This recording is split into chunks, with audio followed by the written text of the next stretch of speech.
from Porter Point 1, from our Kenya-Ethiopia border, Kenya-Somalia border, in between, we have a lot of contraband goods passing. We have aliens, we have drug trafficking, and we have the criminal gangs in and within.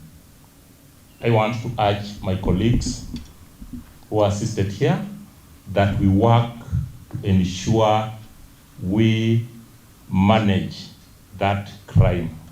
And in Garissa here, especially hii vijana ya Visu, they are known from such an estate they come from. Let them be arrested and be arraigned in court.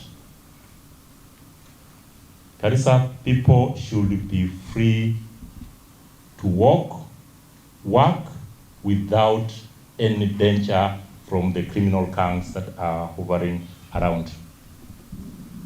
And the aliens who have been passing by, drug trafficking, human trafficking, has to come to an end at all costs. We will not relent, and that is to the regional security. You have to make sure that stops. You have to coordinate, all of you.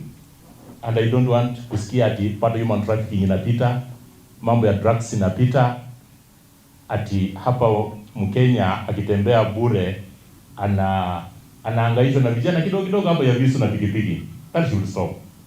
And I want also to assure you, anybody who will violate the rule will not be spared.